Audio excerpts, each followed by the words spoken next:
ఈరోజు వాక్యమునకు పెట్టినటువంటి టైటిల్ ఏంటంటే కాపరుల ఎడల సంఘమునకు ఉండాల్సినటువంటి బాధ్యత పార్ట్ 2. పైన వారం పార్ట్ 1 విన్నాం.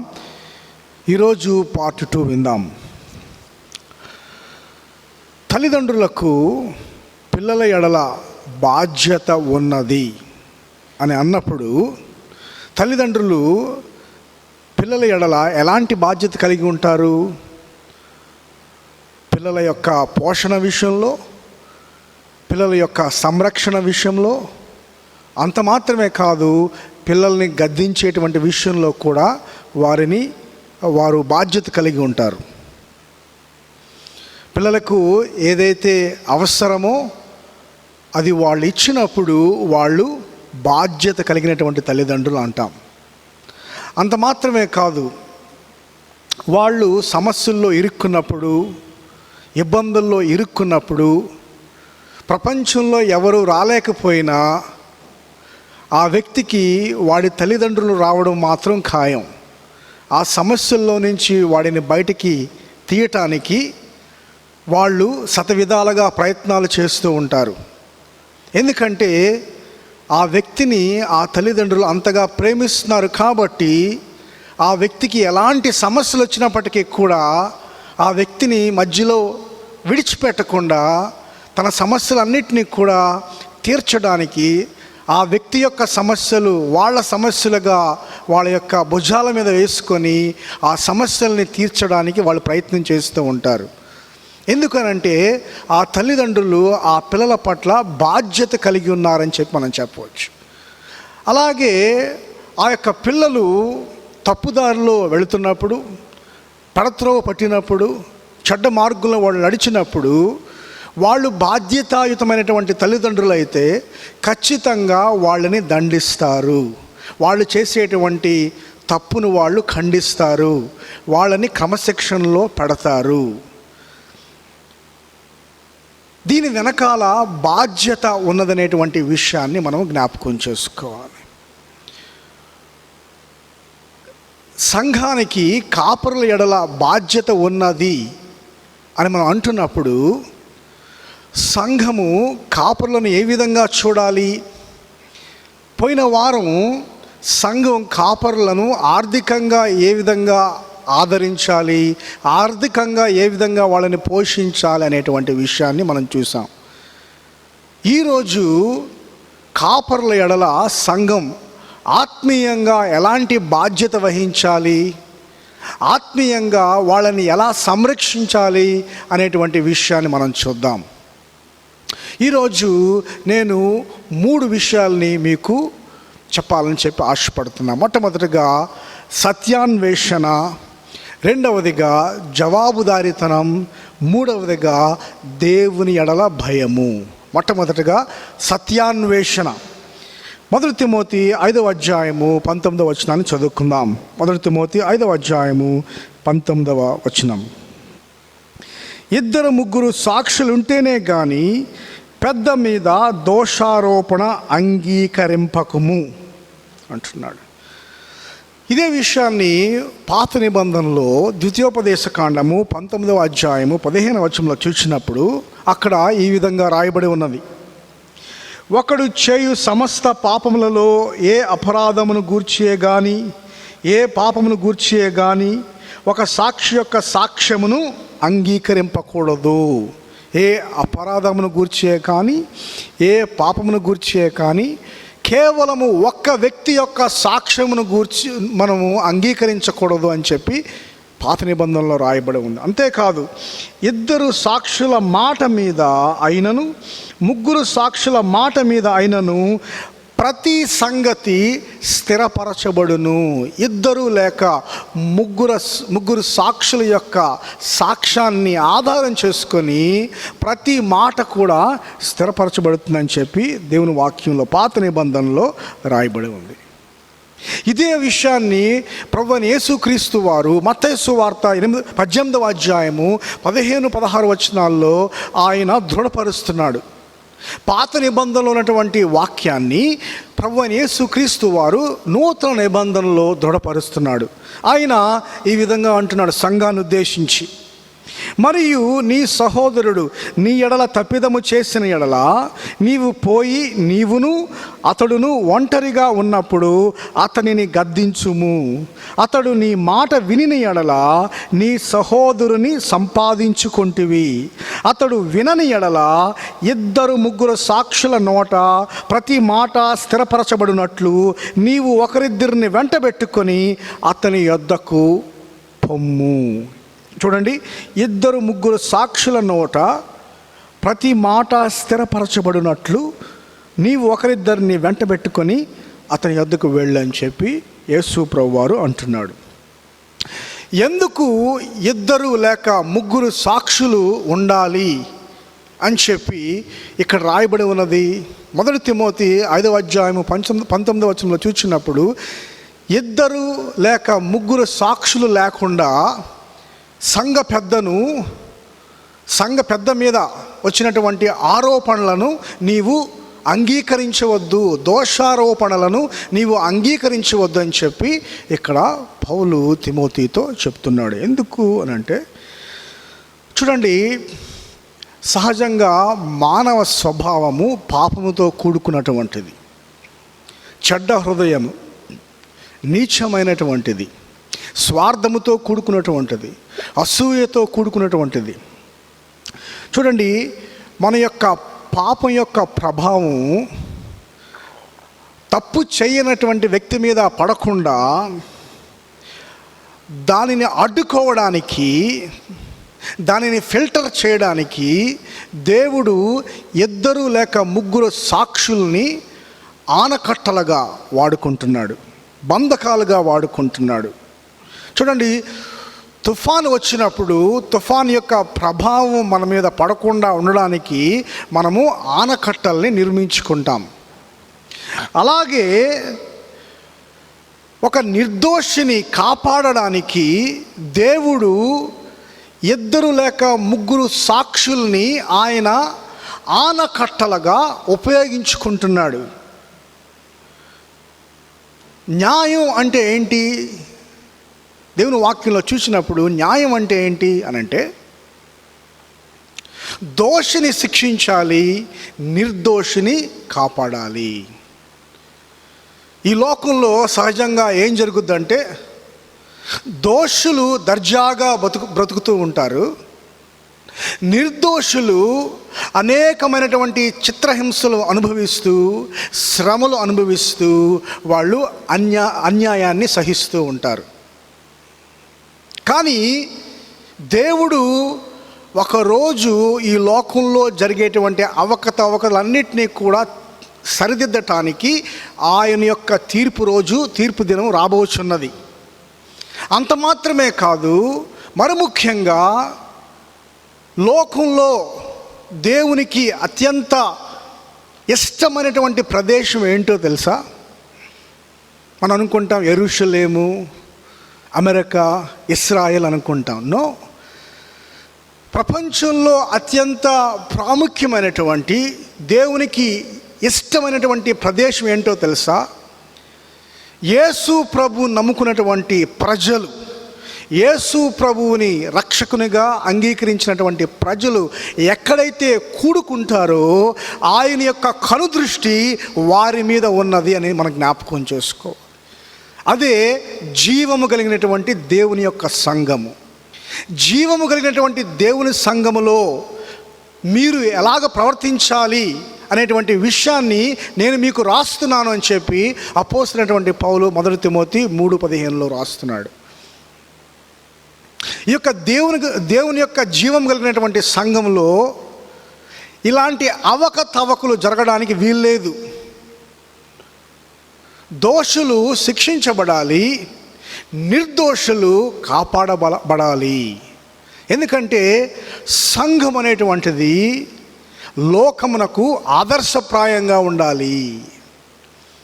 ఈ ఉద్దేశంతో అపోస్తలుడైనటువంటి పౌలు ఒక సంఘ పెద్ద మీద దోషారోపణ వచ్చినప్పుడు, ఫిర్యాదులు వచ్చినప్పుడు, కంప్లైంట్స్ వచ్చినప్పుడు ఖచ్చితంగా 2 లేక 3 సాక్షుల ద్వారా అది నిరూపించబడితేనే ఆ విషయంలో ముందుకు వెళ్ళాలని చెప్పి ఆజ్ఞాపిస్తున్నాడు. చూడండి, సంఘ కాపరులు లేకపోతే సంఘ పెద్దలు, పోయిన వారం మనం తెలుసుకున్నాం. సంఘ కాపరులన్నా, సంఘ పెద్దలన్నా, బిషప్స్ అన్నా, ఓవర్సీర్స్ అన్నా, విచారణ చేయువారన్నా, అధ్యక్షులన్నా, ఇవన్నీ కూడా ఒకే బాధ్యతకు వాడినటువంటి పర్యాయ పదాలని చెప్పి మనం తెలుసుకున్నాం. చూడండి, pastors are like front line soldiers. కాపరులు యుద్ధంలో ఫ్రంట్ లైన్లో పోరాడేటువంటి వాళ్ళు, ముందుండి పోరాటం చేసేటువంటి వాళ్ళు. జ్ఞాపకం చేసుకోండి, ఎవరైతే ముందుండి పోరాటం చేస్తారో వాళ్లకు తగిలినన్ని బాణాలు కానీ, వాళ్లకు తగిలేటువంటి బుల్లెట్లు కానీ మరెవరికి తగలవు. అందుకే సాధారణంగా ప్రజలు పాస్టర్లని విమర్శించినంతగా బహుశా ఇతరులని విమర్శించరేమో. ఎందుకంటే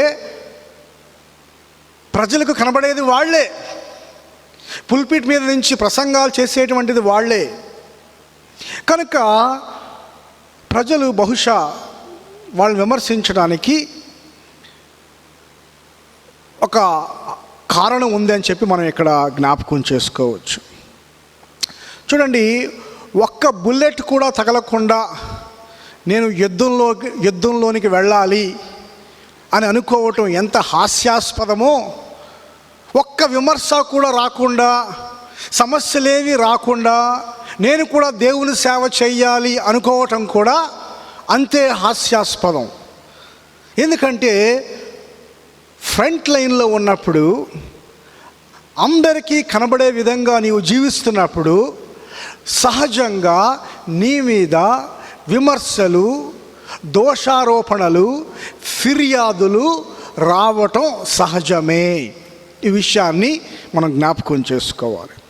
అయితే ఇక్కడ ప్రశ్న ఏంటంటే, ఫలానా సంఘ పెద్ద మీద లేక పాస్టర్ మీద ఫిర్యాదు వచ్చినప్పుడు, ఎవరైనా ఆయన మీద నేరారోపణ చేసినప్పుడు, దోషారోపణ చేసినప్పుడు సంఘంగా మనం ఏ విధంగా స్పందించాలి? వెంటనే ఎవరైతే ఆ విషయం చెప్పారో ఆ విషయాన్ని నమ్మి ఆ పాస్టర్ని మనం తొలగించాలా? లేకపోతే ఎవరైతే కంప్లైంట్ చేశారో ఆ కంప్లైంట్ నిజంగా తేలేంత వరకు కూడా ఓపిక పట్టి 2-3 సాక్షుల సాక్ష్యము మేరకు మనము తగిన విధంగా నిర్ణయం తీసుకోవాలా? ఈ 2 విషయాలు మనం ఆలోచించినప్పుడు దేవుని వాక్యం ఏం చెప్తుందంటే, మనము వెంటనే ఏ వ్యక్తి మీద కూడా నిర్ణయం తీసుకోవడానికి వీల్లేదు. వెంటనే ఏ వ్యక్తి మీద మనము స్పందించడానికి వీల్లేదు. ఆ యొక్క నేరం రుజువు అయ్యేంత వరకు కూడా, ఆ యొక్క తప్పు బయటపడేంత వరకు కూడా మనము ఓపిక పట్టాలి అనేటువంటిది దేవుడిచ్చినటువంటి ఆజ్ఞ అని చెప్పి మనం జ్ఞాపకం చేసుకోవాలి. చూడండి, సంఘంలో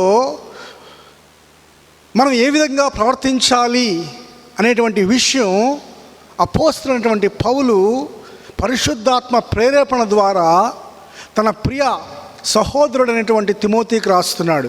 కనుక పాస్టర్కు నచ్చినట్లుగా ఆయన ప్రవర్తించడానికి వీల్లేదు, అలాగే సంఘానికి నచ్చినట్లుగా సంఘం ప్రవర్తించడానికి వీల్లేదు.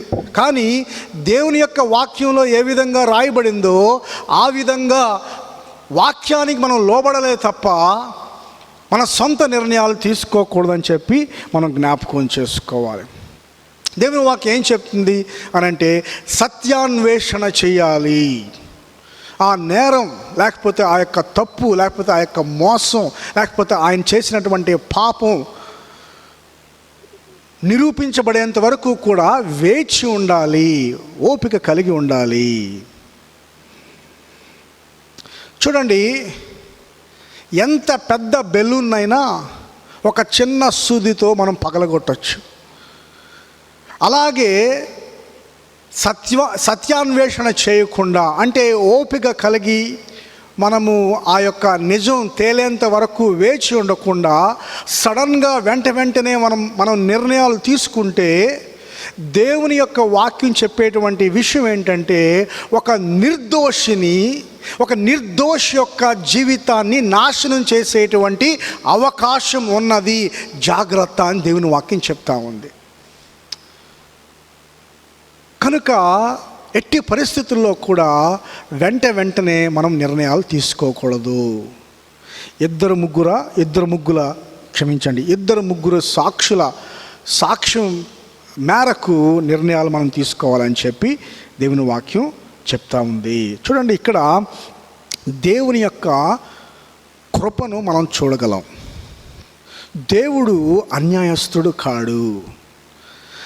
అంత మాత్రమే కాదు, చాలాసార్లు మనం దేవుణ్ణి, ముఖ్యంగా పాత నిబంధన చదువుతున్నప్పుడు, ఏంటి పాత నిబంధనలో దేవుడు ఇంత కఠినుడుగా ఉన్నాడు అని చెప్పి మనం అనుకుంటూ ఉంటాం. కానీ అది వాస్తవానికి చాలా దూరంగా ఉండేటువంటి మాట. ఎందుకంటే చూడండి, ముఖ్యంగా దేవుడు అభాగ్యుల ఎడల, మీరు చూసినప్పుడు విధవరాండ్ర ఎడల, అనాథల ఎడల, దిక్కు లేనటువంటి వారి ఎడల, పరదేశుల ఎడల ఆయన ఎంతో ప్రేమ కలిగి ఉండేటువంటి దేవుడు, కరుణ జాలి కలిగి ఉన్నటువంటి దేవుడు. అలాగే ఆయన దోషము చెయ్యని వారి ఎడల మీద కూడా చాలా జాలి కలిగినటువంటి దేవుడు. ఎన్నటికీ కూడా ఆయన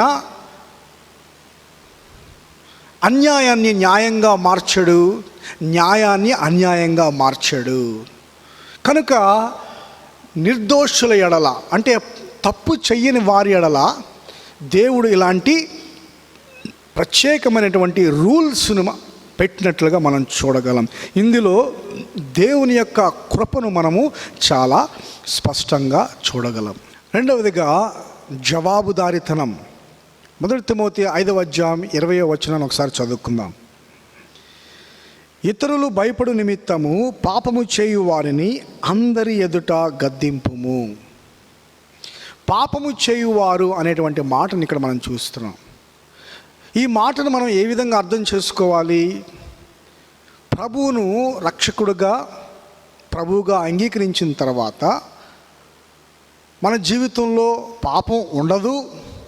కనుక ఎవరైతే ప్రభువు నమ్ముకున్న తర్వాత కూడా పాపం చేస్తున్నారో వారందరినీ కూడా అందరూ భయపడే విధంగా అందరి ఎదుట గద్దించాలి అని అర్థం చేసుకోవాలా?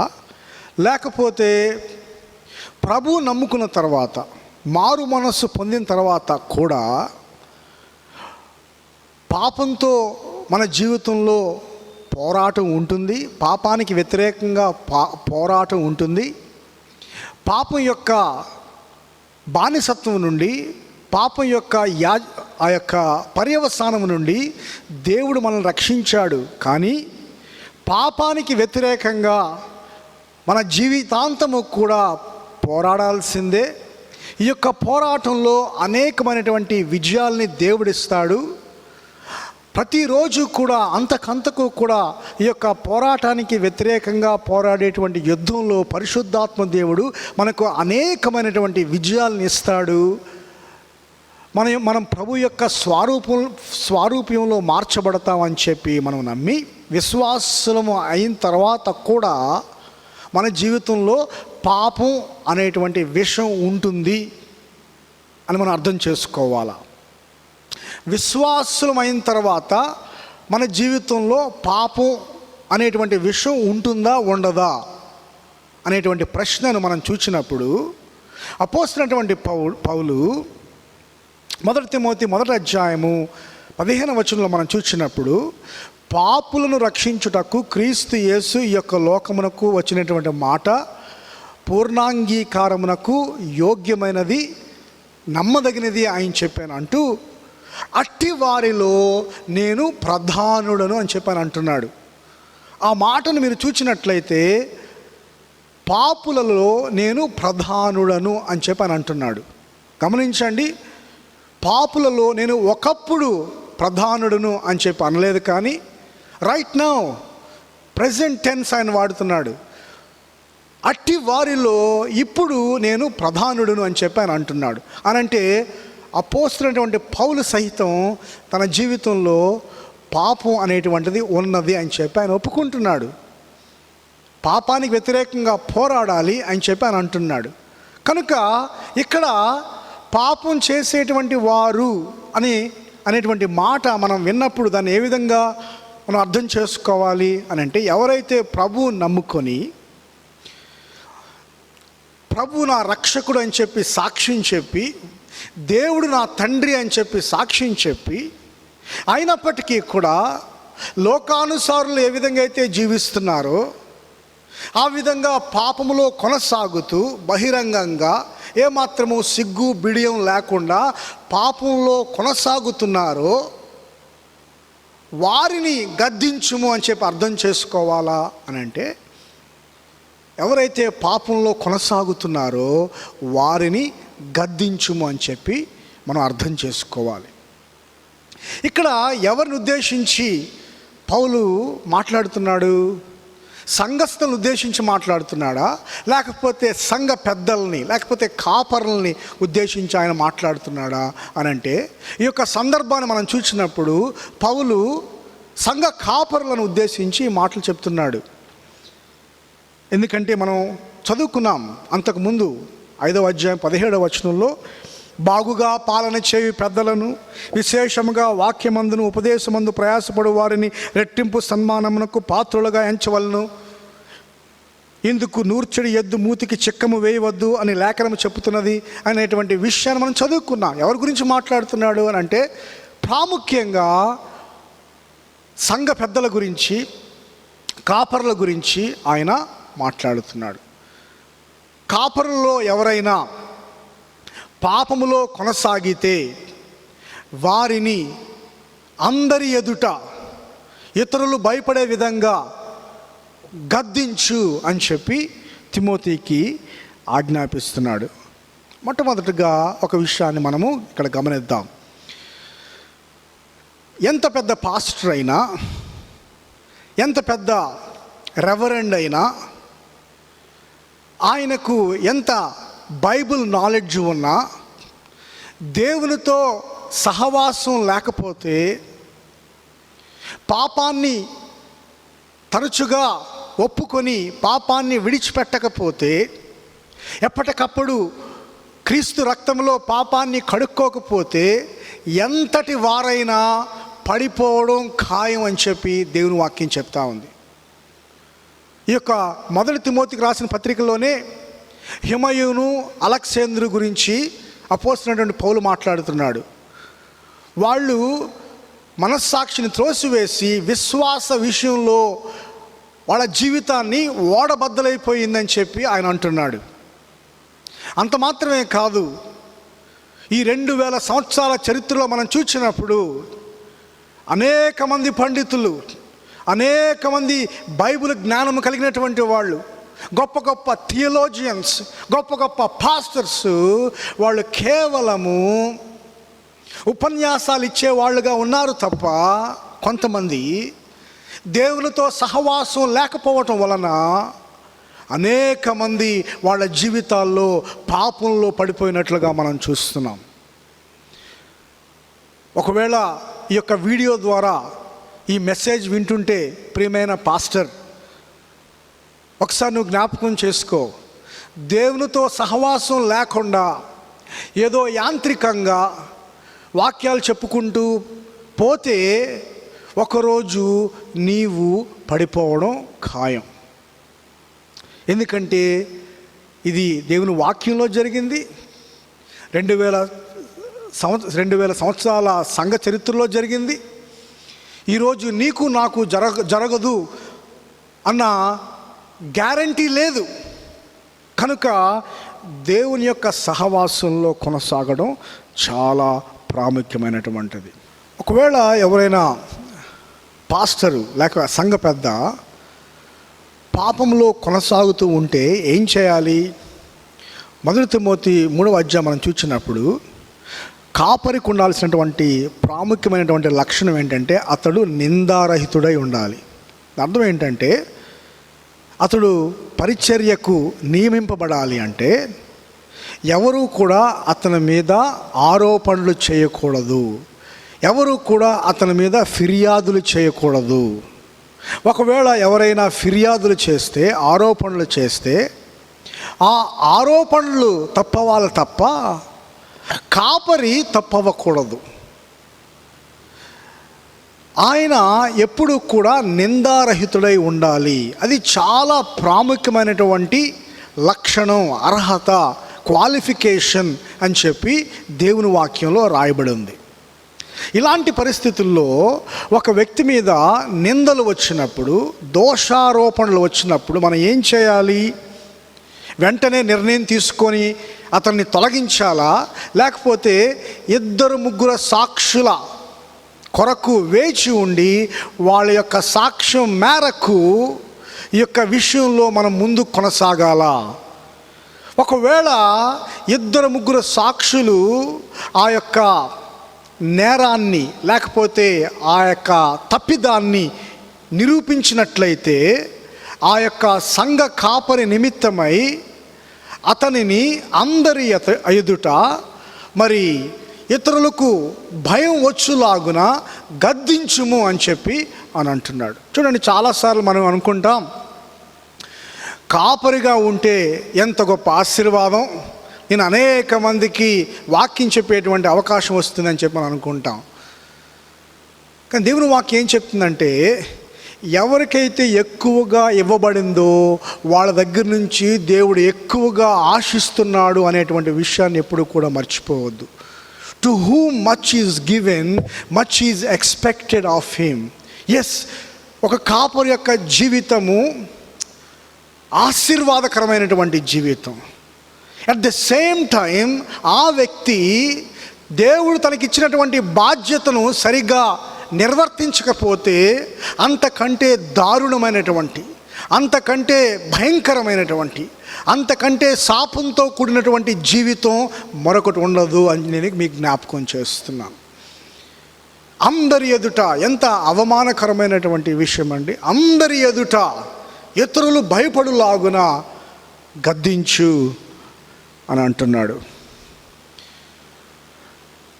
గలతీయులకు రాసిన పత్రిక 2వ అధ్యాయము 11వ వచనం మీరు చూసినప్పుడు అపోస్తలుడైనటువంటి పేతురు త్రోవ తప్పినప్పుడు అపోస్తలుడైనటువంటి పౌలు పేతురుని సహితము దండించినట్లుగా, అందరి ఎదుట దండించినట్లుగా మనం చూస్తున్నాం. పేతురు అన్యజనుల విషయంలో సిగ్గుపడి వాళ్ళతో సహవాసం చేయడానికి ముందుకు రానటువంటి పరిస్థితుల్లో పేతురు చేసినటువంటి తప్పిదాన్ని జ్ఞాపకం చేస్తూ అపోస్తలుడైనటువంటి పౌలు పేతురుని కూడా ఖండించినట్లుగా, దండించినట్లుగా మనం చూస్తున్నాం. కనుక కాపరులు, పెద్దలు, పాస్టర్స్ చూడండి, వీళ్ళు సంఘానికి బాసులు కాదు, సంఘానికి దాసులు అని గ్రహించాలి. బాసులు కాదు, దాసులు. సంఘానికి నిజంగా ఒక వ్యక్తి కట్టుబడి ఉన్నాడు, ఒక పాస్టర్ కట్టుబడి ఉన్నాడు అని ఎలా తెలుస్తుంది అని అంటే, నేను సంఘానికి జవాబుదారిని అని ఆ వ్యక్తి ఎప్పుడైతే అర్థం చేసుకుంటాడో అప్పుడే ఆయనకు పరిచర్య గురించి కొంత అర్థమైనట్లు లెక్క.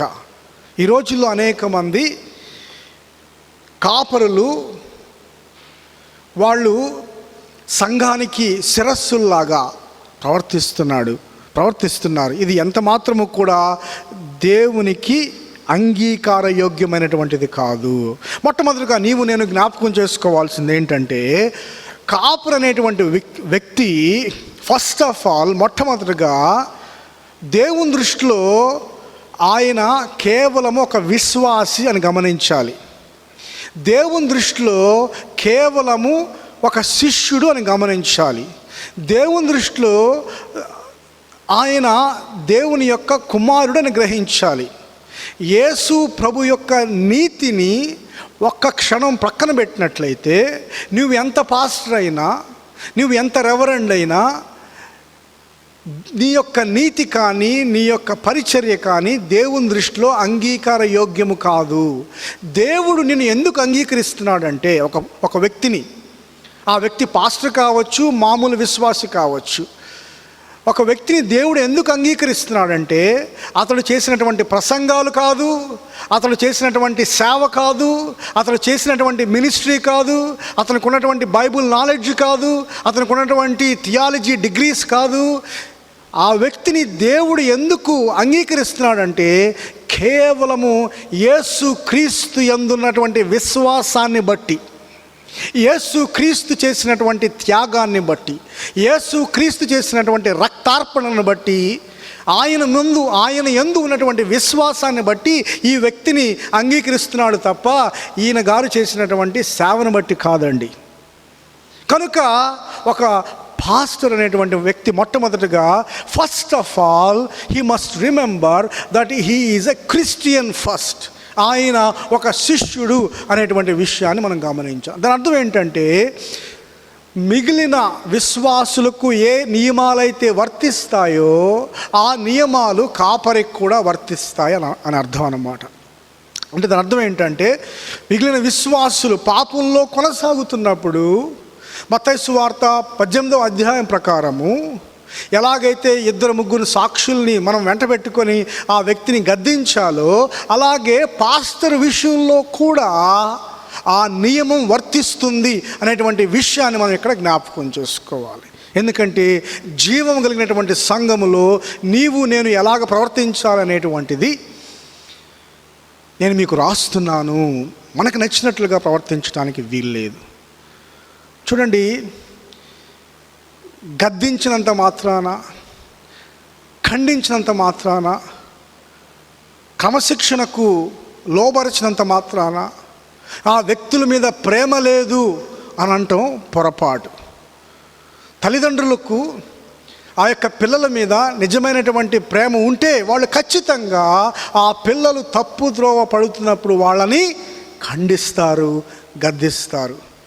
సంఘము కూడా, సంఘ కాపరులు తప్పుద్రోవ పడుతున్నప్పుడు సంఘమునకు బాధ్యత ఉంటే ఖచ్చితంగా ఆ కాపరులను ఖండించాలి, గద్దించాలని చెప్పి ఇక్కడ దేవుని వాక్యం జ్ఞాపకం చేస్తుంది.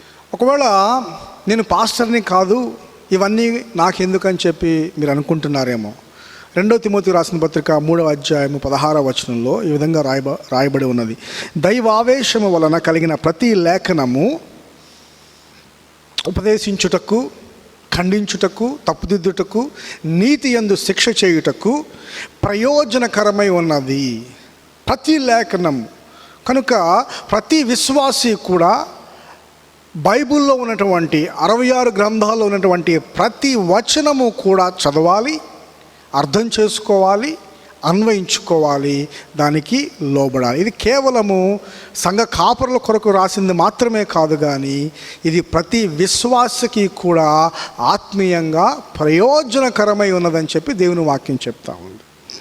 రెండవదిగా చూడండి, ఒక విశ్వాసికి కాపరులు ఎలా ఉండాలి, కాపరులను ఏ ప్రాతిపదిక మీద తీసుకోవాలి, జీవము కలిగినటువంటి దేవుని సంఘము అంటే ఏంటి, ఒకవేళ కాపర్లు తప్పుదారి పట్టినప్పుడు ఏం చేయాలి, ఇవన్నీ అవగాహన ఉంటేనే కదా ఆయన ఒక సభ్యుడిగా క్రైస్తవ జీవితంలో, తన ఆత్మీయ జీవితంలో అభివృద్ధి చెందగలడు. కనుక ప్రతి విషయాన్ని కూడా మనము అర్థం చేసుకొని, ఆకళించుకొని దేవుని యొక్క వాక్యానికి లోబడాలి. మూడవదిగా దేవుని ఎడల భయం. 1 తిమోతి 5వ అధ్యాయము 20వ వచనం: ఇతరులు భయపడు నిమిత్తము పాపము చేయు వారిని అందరి ఎదుట గద్దింపుము.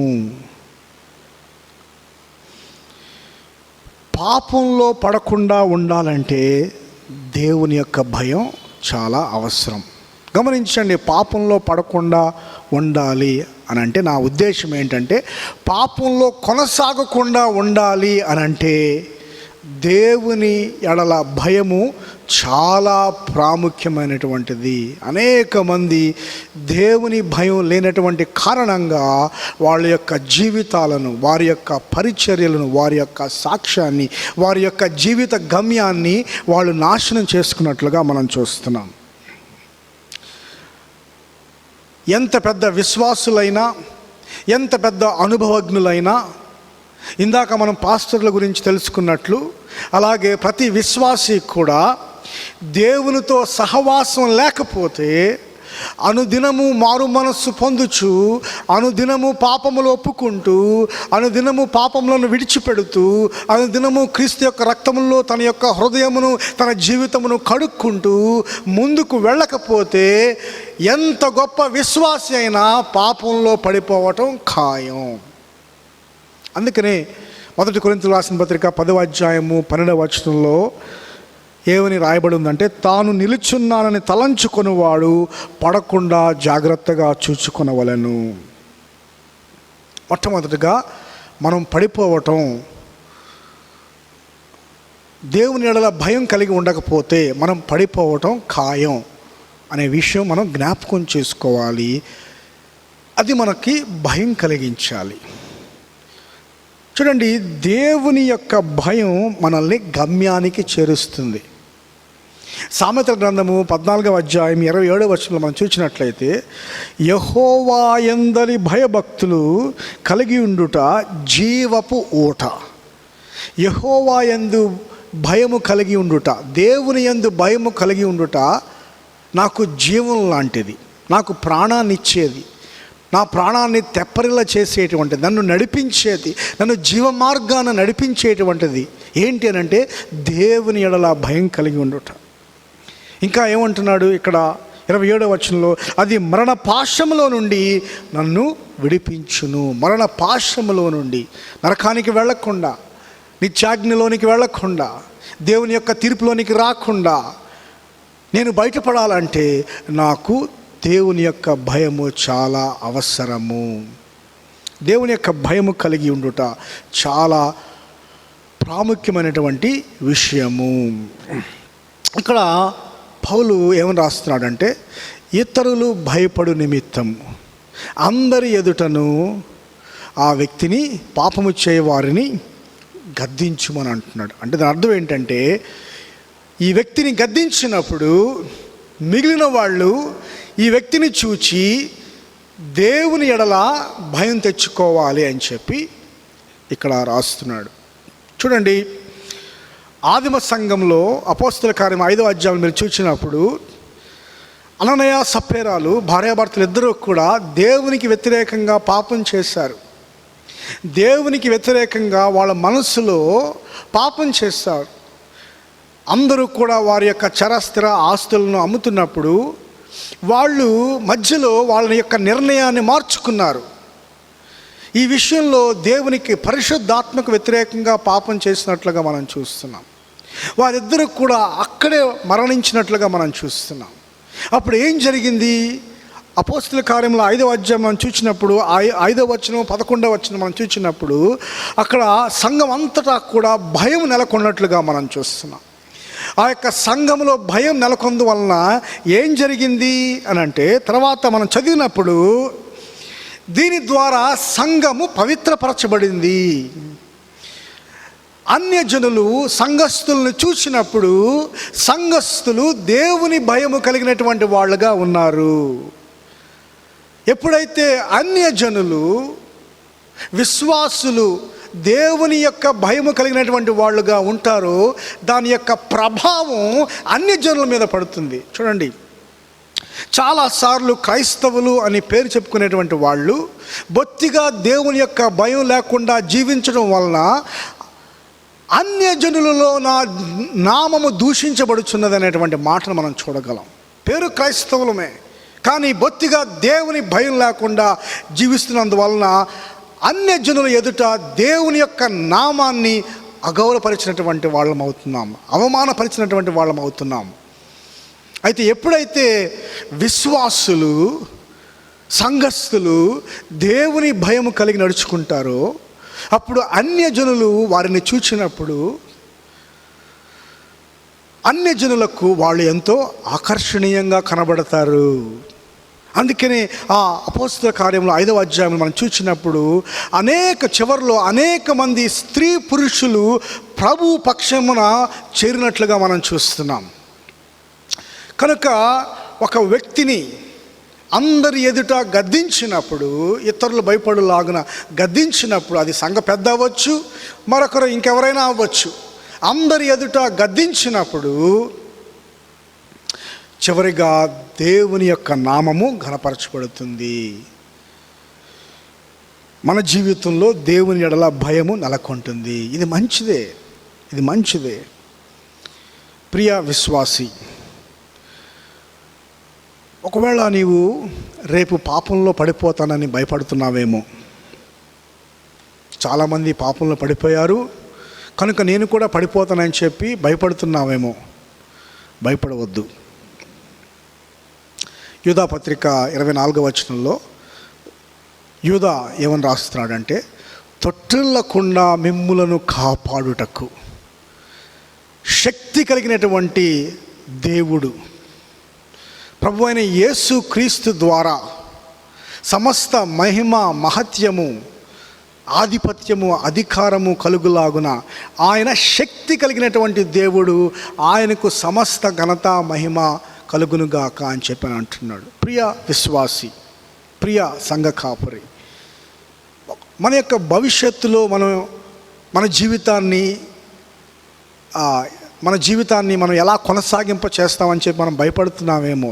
దేవుని వాక్యం ఇచ్చేటువంటి వాగ్దానం ఏంటంటే, don't be scared, don't be afraid. తొట్టిల్లకుండా కాపాడేటువంటి శక్తి కలిగినటువంటి దేవుడు మనకున్నాడు అనేటువంటి మాటను నీవు నమ్ము, అర్థం చేసుకో, సంతోషించు.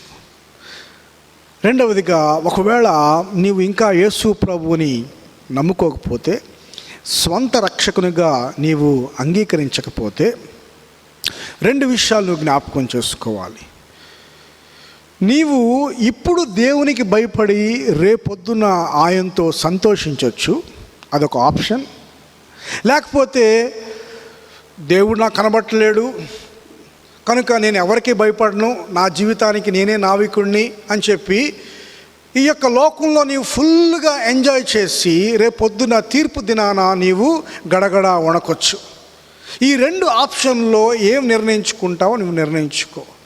ఈరోజు భయపడి, దేవుడు నిజమైన వాడు, దేవుడు ఆకాశం నుంచి చూస్తున్నాడు, నేను చేసినటువంటి పాపాలన్నీ కూడా ఆయన ఎరిగి ఉన్నాడు, ఆయన యొక్క దృష్టి నుండి నేను తప్పించుకోలేను కనుక నేను దేవుని దగ్గరికి వస్తాను, నా పాపాలను ఒప్పుకుంటాను, అయ్యా నన్ను కరుణించు అని చెప్పి ఆయన పాదాల మీద పడతాను, యేసు క్రీస్తు పాపుల కొరకు మరణించాడని నమ్ముతాను, నా జీవితాన్ని మార్చుకుంటాను, ఆయన కొరకు జీవిస్తాను అని చెప్పి నువ్వు నిర్ణయించుకోవచ్చు. లేకపోతే ఈ లోకమంతా కూడా ఎంజాయ్ చేసి రేపొద్దున దేవుని ముందు నిల్చున్నప్పుడు దేవుడు వేసేటువంటి ప్రశ్నలకు నీవు సిద్ధపడు. దేవుడు వేసేటువంటి శిక్షను నీవు తట్టుకోలేవు. I tell you my friend, it's going to be horrible. Please repent of your sin. దయచేసి ఈరోజే తక్షణమే మారు మనస్సు పొందు, దేవుని యొద్దకు చేరు. దేవుడి మాటలను మన వినికిడిలో బహుగా దీవించునుగాక. ఆమేన్. ప్రార్థన చేసుకుందాం.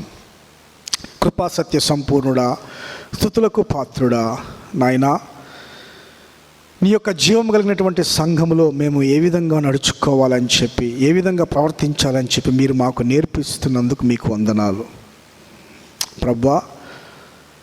నాయనా, మా యొక్క భవిష్యత్తు మీ చేతిలో ఉన్నది. మమ్మల్ని తొట్టిల్లకుండా కాపాడగలిగేటువంటి శక్తి మీకున్నదని మేము నమ్ముచున్నాం ప్రభువా. మమ్మల్ని జ్ఞాపకం చేసుకోండి. మాకు శక్తిని, బలాన్ని, నిరీక్షణను, సంతోషమును, సమాధానాన్ని అనుగ్రహించండి. నాయన, ఎవరైతే వీడియో ద్వారా నీ యొక్క వాక్యం వింటున్నారో వారందరితో కూడా మీరు మాట్లాడండి. నీ యొక్క వాక్యం ద్వారా వారిని సంధించండి, వారిని బలపరచండి. తిరిగి మేమందరము కలుసుకొని నీ నామంలో సంతోషించే పర్యంతము నీ కృప, నీ సన్నిధి, నీ సహవాసం మీరు మాకు అనుగ్రహించమని మా ప్రభువు, మా రక్షకుడైన క్రీస్తు యేసు నామంలో బ్రతిమలాడి వేడుకుంటున్నాము తండ్రి. ఆమేన్, ఆమేన్. తండ్రి ప్రేమ, ప్రభువైన యేసు క్రీస్తు కృప, పరిశుద్ధాత్మ అన్యోన్య సహవాసము ఇక్కడ కూడి ఉన్నటువంటి బిడ్డలందరికీ, మరి ముఖ్యంగా ఈ వీడియోలో ఈ వాక్యం వీక్షించినటువంటి ప్రతి ఒక్కరికి ఇప్పుడు ఎల్లప్పుడూ సదాకాలము తోడే ఉండునుగాక. ఆమేన్, ఆమేన్.